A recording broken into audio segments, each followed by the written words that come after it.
Ma femme a vidé mon compte bancaire pendant que j'étais inconscient à l'hôpital. Je mérite bien ça après tout ce que j'ai fait pour toi, disait son message. J'ai répondu avec un simple pouce levé. Le lendemain de ma sortie, je n'ai pas mis les pieds à la maison. Je m'appelle Cameron Doyle, 45 ans, 22 ans à conduire un semi-remorque. Pas une vie brillante, mais elle payait les factures et permettait à Dana de maintenir son train de vie. Visiblement, ce n'était pas suffisant. Depuis plusieurs semaines, je sentais une pression persistante dans ma poitrine. Je pensais que c'était juste du stress, les longues heures sur la route, le mauvais café des stations-service. Mais à un moment, c'est devenu impossible à ignorer. Quelque part près d'Omaha, la douleur était si violente que j'ai dû m'arrêter. J'ai appelé le 911. Ils m'ont évacué en hélicoptère vers Sioux Falls, dans le Dakota du Sud. Ce n'était pas une crise d'angoisse. Mon cœur lâchait. Je me souviens encore du visage du médecin juste avant de sombrer. « On le perd », a-t-elle dit. Pas exactement les mots qu'on espère entendre avant de s'évanouir. 2 jours plus tard, je me suis réveillé avec des tubes dans les bras, un stent dans le cœur. L'infirmière m'a annoncé que j'avais fait 2 arrêts cardiaques. Elle a dit que j'étais chanceux. Je ne me sentais pas chanceux quand j'ai regardé mon téléphone. Il n'y avait qu'un message de Dana. 15 ans de mariage. Pas d'enfant, une maison à Sioux Falls et beaucoup de dîners silencieux quand j'étais là entre 2 tournées. Son message montrait une capture d'écran du compte joint. Solde à 0. En dessous, elle avait écrit « Je mérite bien ça après tout ce que j'ai fait pour toi. » 61 438 $ et 72 cents. Mon matelas de secours, mon fonds de maintenance pour le camion, mes économies pour la retraite. Tout avait disparu. J'aurais dû être en colère, mais je ne ressentais rien. Juste une immense fatigue, de celle que même le sommeil ne soulage pas. Je lui ai simplement envoyé un emoji pouce levé. Le médecin s'est venu me dire que je devais éviter tout stress, ne pas conduire pendant au moins 6 semaines. Il m'a demandé si quelqu'un viendrait me chercher le lendemain. J'ai menti. J'ai dit oui. Cette nuit-là, j'ai appelé mon frère Jeff, qui habite de l'autre côté de la ville. « J'ai besoin d'un service », lui ai-je dit. « Dis-moi tout », il a répondu sans hésiter. « J'ai besoin d'un endroit où dormir quelques jours. Et je veux que tu ne dises rien à Dana. » Il y a eu un silence. « Elle ne sait pas que tu es en vie ?»« Oh si, elle le sait, » ai-je répondu. « Elle ne sait juste pas que je ne rentrerai pas. » Si vous êtes curieux de la suite de cette histoire, abonnez-vous maintenant et activez la cloche pour ne rien manquer des prochaines vidéos. J'ai rencontré Dana dans une station-service près de Cheyenne. Elle avait un pneu crevé et j'étais le type qui s'est arrêté pour aider. Elle me regardait comme si j'étais un héros parce que je savais me servir d'un cric. On s'est mariés 6 mois plus tard. Vite, mais pas sur un coup de tête. J'avais 30 ans, elle en avait 27. Avec du recul, les signes étaient là. Elle ne demandait plus quand je rentrerais. Elle partait en week-end avec des amis dont je n'avais jamais entendu parler, mais je lui faisais confiance. C'est ça le mariage, non? La confiance. Jeff m'a installé dans sa chambre d'amis. Il est contremaître dans le bâtiment, boss en local, divorcé 2 fois. Il connaît les coups bas des relations humaines. « Tu devrais manger », m'a-t-il dit. Je n'avais pas faim. Je pensais à cette maison que j'avais achetée, à ce refinancement que j'avais fait 3 mois plus tôt quand les taux ont baissé. Dana avait dit qu'elle était trop occupée pour venir signer, alors je l'avais fait seule, à mon nom uniquement, puisque j'avais un meilleur score de crédit. « Dana sait que tu es ici ?» m'a demandé Jeff en me tendant un sandwich. « Non », ai-je répondu, « et on va garder ça comme ça pour un moment. »« Elle a tout pris ?»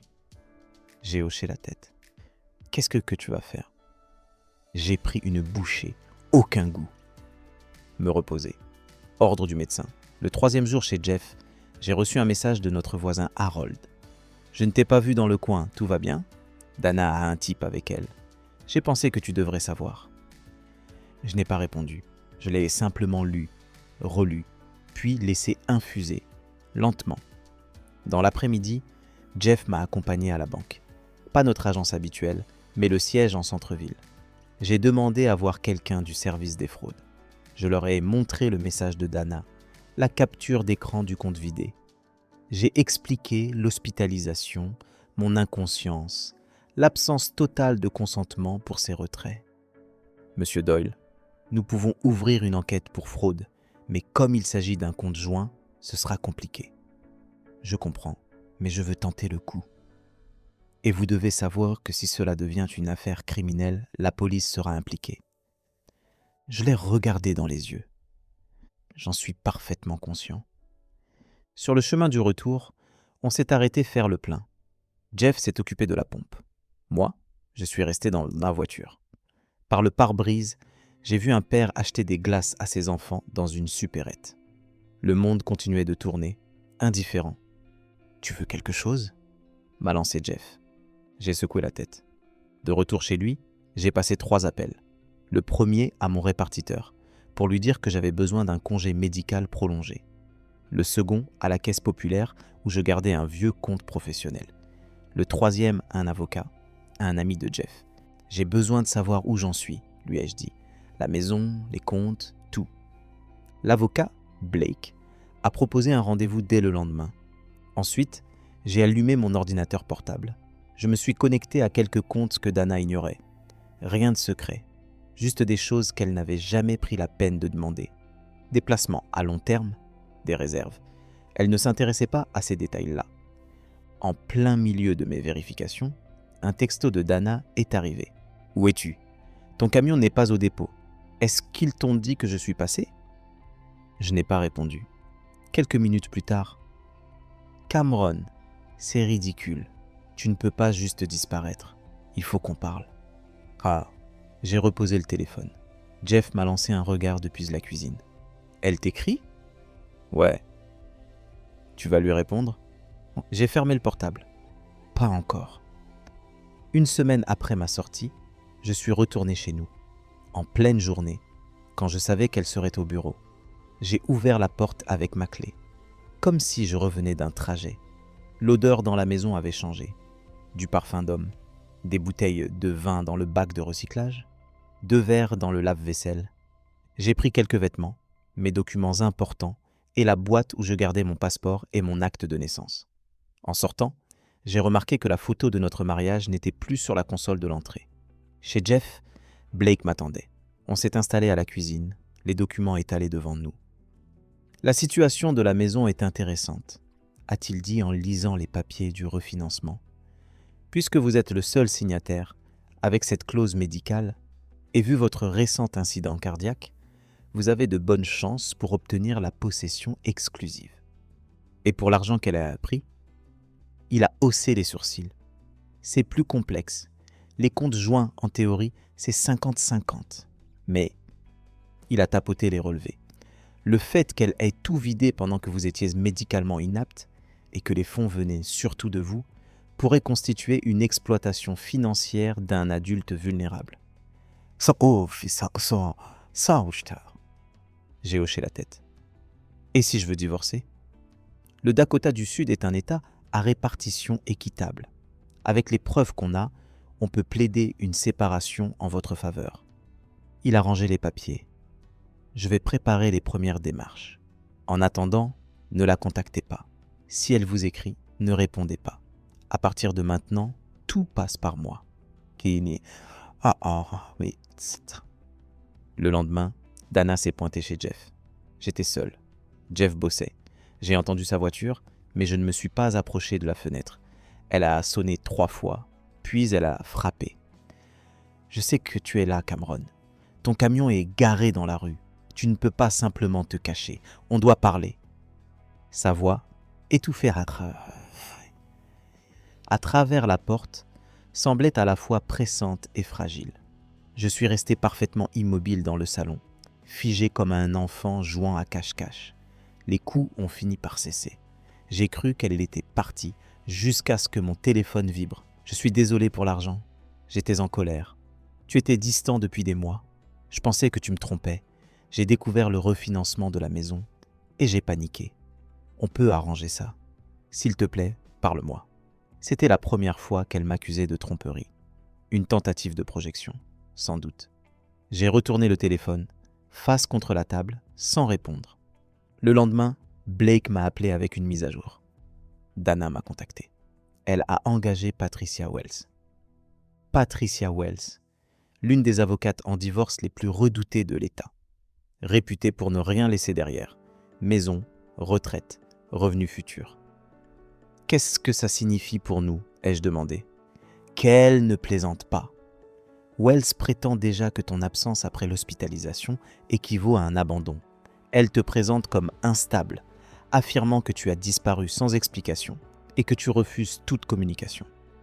J'ai expiré lentement. Et maintenant ? Maintenant, on prend les devants. J'ai déposé une demande d'audience d'urgence concernant les fonds qu'elle a retirés. Le juge Harmon est en charge. Il déteste qu'on abuse des situations médicales. Après avoir raccroché, je suis resté là, le regard vide. Puis j'ai passé un coup de fil à ma nièce Megan. J'avais besoin de son aide pour quelque chose de précis. Ce soir-là, je suis passé devant notre maison. La voiture de Dana était dans l'allée, à côté d'une Audi noire que je ne reconnaissais pas. J'ai fait le tour du pâté de maison avant de retourner chez Jeff. Une fois dans l'allée, j'ai reçu un message d'un numéro inconnu. Ceci est Patricia Wells. Je représente Dana Doyle. Toute surveillance supplémentaire de ma cliente sera considérée comme du harcèlement. Toute communication doit passer par les canaux légaux appropriés. Il me surveillait, je les surveillais. Et désormais, les masques étaient tombés. 2 semaines après ma première rencontre avec Blake, nous avons eu notre audience. L'affaire concernait les fonds retirés. Dana était présente, accompagnée de Wells, toutes deux impeccables, en tailleur sombre. De mon côté, je portais la seule cravate que je possédais, celle que je gardais dans mon camion pour les enterrements imprévus. Le juge Harmon, un vieil homme aux cheveux blancs, les lunettes glissées au bout du nez, feuilletait les pièces du dossier avec une expression impassible, jetant parfois un coup d'œil à Dana, puis à moi. « Maître Wells, dit-il enfin, votre cliente a vidé les comptes joints pendant que M. Doyle était hospitalisé pour un infarctus grave. Est-ce exact ?» Wells se leva. « Votre honneur, ma cliente avait pleinement le droit d'accéder à ces fonds. Par ailleurs, M. Doyle avait récemment refinancé la maison uniquement à son nom sans en informer Mme Doyle, ce qui constitue, selon nous, un acte de dissimulation financière. » Le juge retira ses lunettes. « Je ne vous parle pas de la maison, maître, je vous parle du moment du retrait. Votre cliente savait-elle que M. Doyle était à l'hôpital lorsqu'elle a vidé les comptes ?» Dana se pencha vers Wells et murmura quelque chose. Wells se racla la gorge. « Oui, votre honneur. » Mais elle était en détresse émotionnelle extrême, convaincue que son mariage touchait à sa fin. Elle y a agi pour se protéger financièrement. Le juge remit lentement ses lunettes. Pendant qu'il était inconscient à cause d'un infarctus, cela semble un moment peu propice pour mettre fin à une relation. Il parcourut quelques documents. Je décide que les fonds seront gelés jusqu'à nouvel ordre. Aucune des parties n'y aura accès tant que la propriété de ces sommes n'aura pas été déterminée dans le cadre du divorce. Ce n'était pas une victoire totale, mais au moins, Dana ne pouvait plus dilapider l'argent. En sortant de la salle, Dana a tenté de s'approcher. Wells l'a retenue par le bras, mais pas avant qu'elle murmure « Cameron, s'il te plaît, tu ne sais pas tout. » Je suis passé devant elle sans la regarder. Dehors, Blake semblait satisfait. Ce n'est que le début. Maintenant, on passe à la phase de découverte. Découverte. Le moment où toutes les cartes sont posées sur la table. 1 semaine plus tard, Blake m'a demandé de venir à son bureau. Il avait un dossier prêt. « On a trouvé quelque chose », dit-il en me le glissant. À l'intérieur, un relevé bancaire d'un compte à un nom que je ne connaissais pas. Celui de Dana, le solde, 127 340 56 $. C'est quoi ce compte ? J'ai demandé. C'est Megan qui l'a trouvé. Son stage à la caisse populaire du centre-ville lui a donné accès à quelques informations. Le compte a été ouvert il y a 18 mois. Dépôt régulier, toujours juste en dessous de 10 000 $. Juste sous le seuil de déclaration. Une technique classique pour dissimuler de l'argent. Il y a mieux, poursuivit Blake. Les dépôts coïncident exactement avec ton planning de route. Dès que tu partais, l'argent entrait. Je me suis adossé au fauteuil. Elle préparait ça depuis 1 an et demi. Blake secoua la tête. Je ne pense pas qu'elle avait prévu de te quitter, Cameron. Je pense qu'elle se préparait au cas où toi tu partirais. Pourquoi est-ce que je serais parti ? Je faisais tout pour qu'on ne manque de rien. C'est alors qu'il fit glisser un autre document, un relevé de carte de crédit, avec une nuit d'hôtel à Minneapolis. Date : 3 mois plus tôt. J'étais à Seattle cette semaine-là. Le nom sur la réservation : Harold Jensen. Harold, notre voisin. Celui-là même qui m'avait envoyé un texto au sujet de l'homme à la maison. Le visage de Blake était fermé. Nous pensons que Harold entretient une relation avec Dana depuis un moment. Il semait le doute pour détourner ton attention, pendant qu'ils étaient ensemble. La trahison ne venait pas seulement de Dana. C'était coordonné, méthodique. Harold faisait semblant d'être un voisin inquiet alors qu'il couchait avec ma femme. Dana vidait nos comptes pendant que je luttais pour survivre. Je me suis levé. Quelle est notre prochaine étape ? Blake a esquissé son premier sourire de la journée. C'est à toi de décider. Mais si j'étais toi, je m'assurerais qu'il regrette d'avoir cru pouvoir s'en tirer aussi facilement. Le mois suivant, je suis resté chez Jeff, reprenant des forces pendant que Blake consolidait notre dossier. Nous avions une stratégie. Tout documenter. Réunir les preuves de la relation entre Dana et Harold. Démontrer la dissimulation d'argent. Megan, ma nièce, était précieuse. Grâce à son poste à la Caisse populaire, elle repérait des mouvements financiers que nous n'aurions jamais vus seuls. Rien d'illégal, juste des connexions évidentes, si l'on savait où regarder. Il y a un autre utilisateur autorisé sur le compte, m'a-t-elle dit un soir. Pas co-titulaire, mais avec accès. Harold ? Elle a acquiescé. Et autre chose, ils déplacent maintenant l'argent, de plus petites sommes, vers d'autres comptes. Ils savent qu'on est sur leurs traces. J'ai regardé par la fenêtre. Ils liquident. Ils préparent donc leur fuite. Ce soir-là, j'ai appelé Blake. Il faut accélérer. Je suis d'accord, mais on doit rester prudent. Si on se dévoile trop tôt, ils partiront avec tout. Alors que fait-on ? Blake a marqué une pause. Il nous faut un levier, quelque chose qui les fera hésiter. Le lendemain, je suis passé devant la maison à 1 heure où Dana était censée travailler. Je ne suis pas entré. Je me suis contenté de longer la limite du terrain, prenant des photos. Le cabanon que Harold avait construit l'été dernier, l'aménagement du jardin apparu pendant l'un de mes longs trajets. Des améliorations payées avec mon argent, qui faisaient grimper la valeur d'une maison désormais uniquement à mon nom. J'ai envoyé les clichés à Blake avec un simple message. Documenté. 2 jours plus tard, l'avocate de Dana a contacté Blake avec une offre inattendue. Elle proposait de restituer 50% des fonds retirés en échange de 50% de la maison. Ils testent notre réaction, m'a dit Blake. Ils veulent voir si on va plier. Quelle réponse on leur donne ? Aucune. Laissons-les mijoter. En parallèle, j'ai entrepris une autre démarche. J'ai contacté le service RH de ma compagnie de transport. J'ai expliqué la situation et demandé des infos sur l'assurance invalidité que je payais depuis 20 ans. Vous avez droit à 60% de votre salaire pendant 12 mois, m'a confirmé le représentant. Votre dossier médical est clair, vous êtes éligible. J'ai rempli les papiers dans la journée. Une source de revenus que Dana ignorait et qui ne serait pas incluse dans les négociations. La semaine suivante, j'ai demandé à Jeff de me reconduire devant chez nous. Cette fois, un détail m'a sauté aux yeux. Un panneau à vendre sur le terrain de Harold. Il prend la fuite, a dit Jeff. J'ai hoché la tête. Appelle Megan. 1 heure plus tard, elle confirmait. Harold avait vidé ses comptes 2 jours plus tôt, près de 90 000 $, retirés en chèques de banque. J'ai aussitôt contacté Blake. Il vend.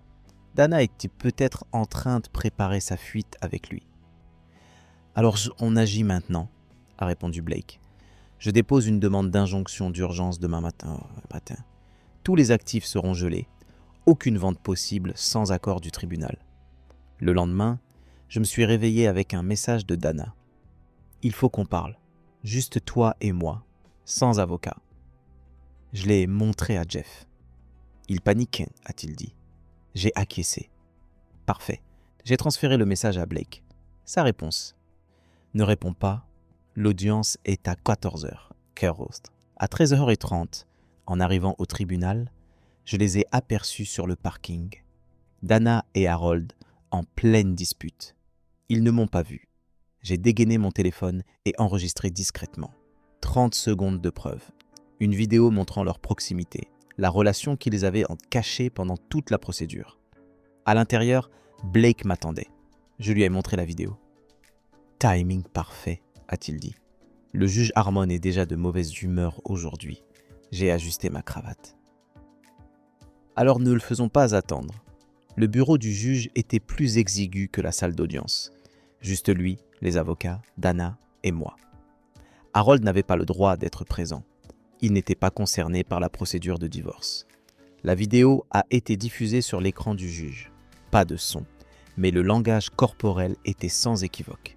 « Maître Wells », a dit le juge une fois la vidéo terminée, « souhaitez-vous m'expliquer pourquoi votre cliente a affirmé sous serment n'avoir aucun lien avec ce voisin alors que la vidéo prouve l'inverse ?» Wells était visiblement déstabilisé.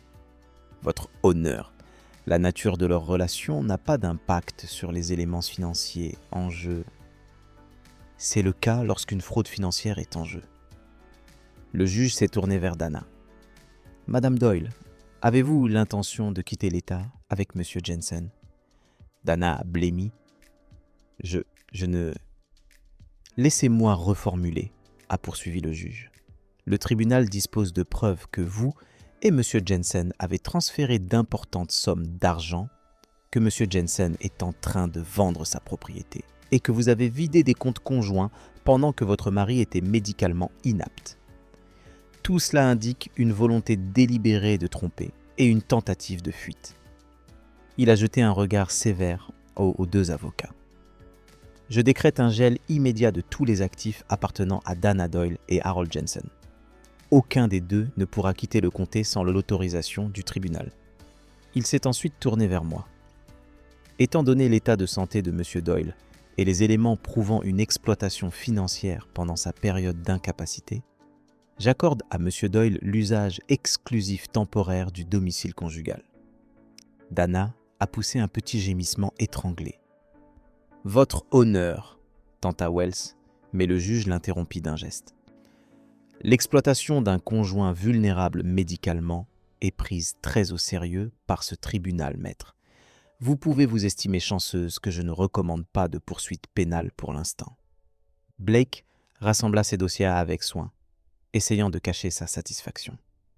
En quittant la pièce, Dana croisa mon regard. Pour la première fois, je lus de la peur dans ses yeux.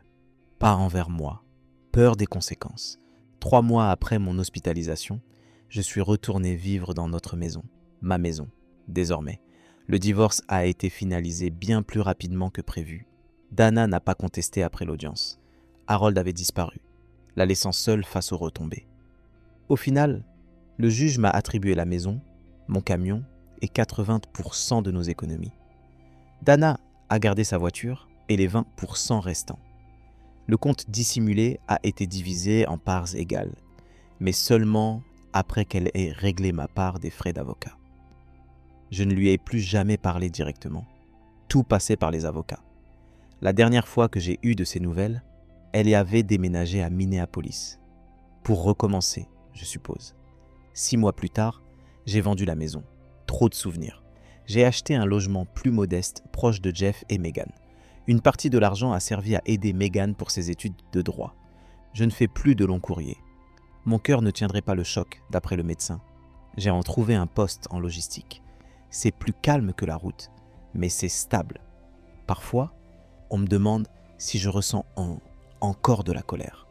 Ce n'est plus le cas. On ne contrôle pas les choix des autres, seulement notre façon d'y répondre. Dana pensait tout m'enlever ce jour-là à l'hôpital.